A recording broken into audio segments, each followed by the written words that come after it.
This is the synagogue at Capernaum, the town that served as the home base for Jesus' ministry. It is the most completely restored synagogue in the Holy Land. This is where Jesus taught his followers, and it is here where he healed a demoniac on the Sabbath. Most scholars agree that this white limestone synagogue was built several hundred years after the time of Jesus, and it was built directly over the synagogue that Jesus knew.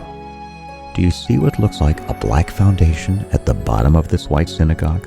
That is actually the floor of the synagogue that existed during the time of Jesus.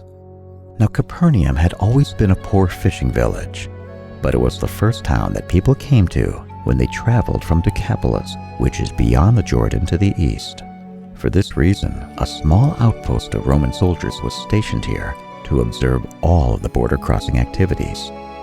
These soldiers were supervised by a centurion who had such a love for the Jewish people that he built for them a synagogue with the same black basalt stones from which their homes were made.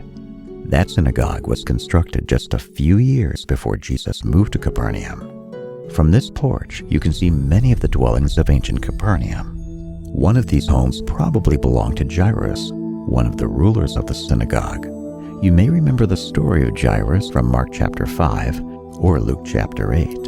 Jairus' daughter had died, but she was miraculously brought back to life by Jesus. The entry door of the synagogue faces south toward Jerusalem because most ancient synagogues face the place where the Jews built their temple. The porch on which you are standing was not part of the original white synagogue, but was probably added in the 5th century. As you go through the front door, you are in the synagogue's great prayer hall. This is where the Jewish men in the ancient world would sit or stand. This room also used to have a roof, and there was probably a second-floor gallery where the women could attend the events of the synagogue. The hole in the floor that you see over here shows you the foundation of the ancient synagogue that Jesus knew. Now, a little bit beyond the center of this prayer hall, there used to be a platform on which the scriptures were read.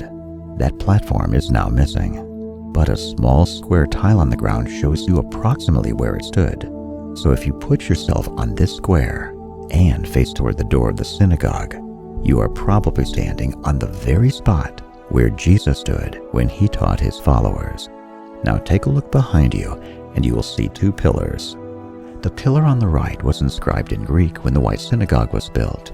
It says, Herod, son of Monomus, and Justus his son, together with his children, erected this column. The pillar on the left is written in Latin, and it memorializes the Italian archaeologist Father Gaudenzio Orfali for his work in reconstructing this synagogue. When Father Orfali arrived here in 1921, every stone in this synagogue was lying on the ground, so the entire building had to be reconstructed.